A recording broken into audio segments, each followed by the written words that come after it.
Hello everyone, welcome back to my channel Farin Hossain vlogs. আজকে অনেক দিন বাদে একটা রেসিপি ভিডিও নিয়ে তোমাদের সাথে চলে এসেছি।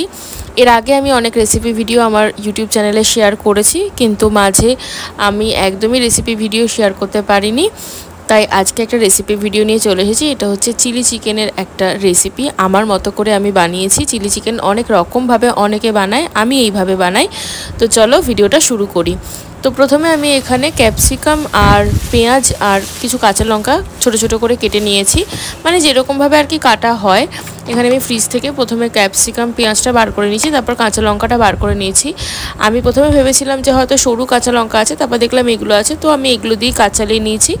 আর রসুনগুলোকে একদম জুলিয়ান্সে কেটে নিয়েছি। এখানে আদা কুচি অ্যাড করা যায়, কিন্তু আদা কুচি আমি অ্যাড করা পছন্দ করি না, কারণ আমার আদার স্মেলটা খুব একটা ভালো লাগে না। আর সবজিগুলোকে আমি এইভাবে কেটে নিয়েছি। তারপর আমি যেটা করেছি, কর্নফ্লাওয়ার, একটু ভিনিগার, একটু সয়া সস আর একটু টমেটো সস একসঙ্গে একটা মিক্সচার বানিয়ে নিয়েছি। আর তার মধ্যে একটু চিলি ফ্লেক্স অ্যাড করে এরকম একটা মিক্সচার আমি বানিয়ে নিয়েছি। এটা আমি সবার লাস্টের মানে রেসিপিতে অ্যাড করব, সেই জন্য আমি আলাদা করে কর্নফ্লাওয়ার অ্যাড করব না। আমি যার জন্য এটাকেই একটা মিক্সচার বানিয়ে রেডি করে রেখেছি। তারপর আমি যেটা করেছি সেটা হচ্ছে ফ্রিজ থেকে ম্যারিনেট করা চিকেনটা বার করে নিয়েছি। তো ঝটপট বলে দিই চিকেনটা আমি কীভাবে ম্যারিনেট করেছি।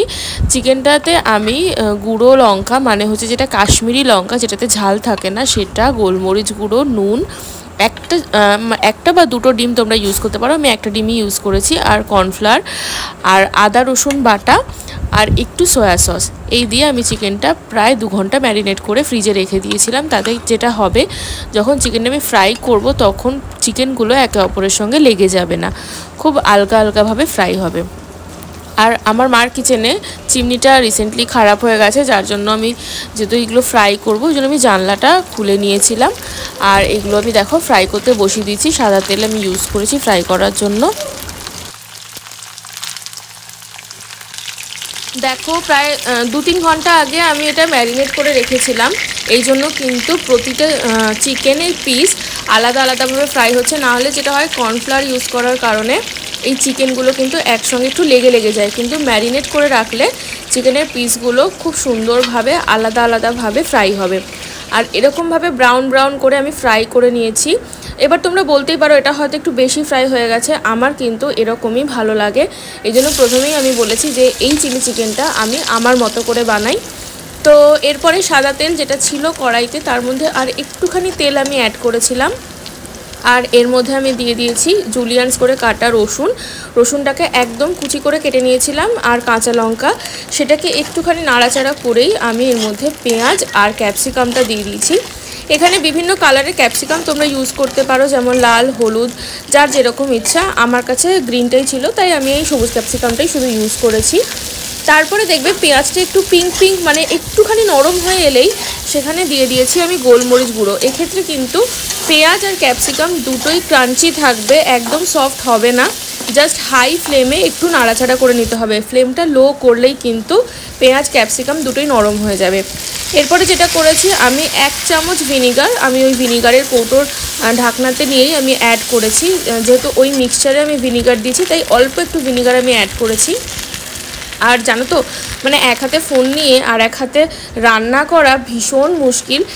এখানে আমার লম্বা কোনো স্ট্যান্ড নেই, আর যে স্ট্যান্ডটা আমার আছে সেটা দিয়ে ঠিকভাবে করা যায় না, ওই জন্য আমি এক হাতে ফোন নিয়েই করছিলাম। তারপরে আমি চিকেনগুলো অ্যাড করে একটু ভালো করে ভেজে নিয়ে এই গ্রেভিটা অ্যাড করে দিয়েছি। তারপরে যেটা করেছি, আমি ঢাকনাটা মানে একটু ভালো করে মিক্স করে দিয়ে আমি ঢাকনাটা চাপা দিয়ে দিয়েছিলাম। আর এখানে আমি তোমাদেরকে দেখিয়ে দিচ্ছি, ফ্লেমটা আমি মিডিয়ামের থেকেও একটু কম রেখেছি, যাতে একেবারে ড্রাই না হয়ে যায়। মানে ফ্লেমটা হাই থাকলে না গ্রেভিটা পুরোই ড্রাই হয়ে যাবে। তোমরা যদি চাও এর মধ্যে অনেকটা গ্রেভি রাখবে, তাহলে আর একটু কর্নফ্লাওয়ার আর একটু জল অ্যাড করতে হবে। আমি এটাকে শুকনো শুকনো করবো ভেবেছিলাম, তাই এর মধ্যে আমি বেশি জল খুব একটা বেশি অ্যাড করিনি। তো এটাকে এরকমভাবে চাপা দিয়ে হালকা ফুটিয়ে নিতে হবে, যাতে চিকেনের মধ্যে একদম গ্রেভির সব কিছুটা ঢুকে যায়। আর এই যে আমার চিলি চিকেন কমপ্লিট হয়ে গেছে। আমি এরকমভাবেই চিলি চিকেন রান্না করি, আর যদি আমি চিলি পনির করি তো ডিফারেন্স এটাই থাকে, চিকেনের জায়গায় পনির, আমি সেমভাবেই করি। তোমাদের কার কার চিলি চিকেন খেতে ভালো লাগে আমাকে জানিও। আমার চিলি চিকেন খেতে মানে এই ইন্ডো ওয়েস্টার্ন ওয়েতে চিলি চিকেন খেতে আমার ভীষণ ভালো লাগে। আজকের জন্য টাটা, দেখা হচ্ছে আগামী একটা ভিডিওতে।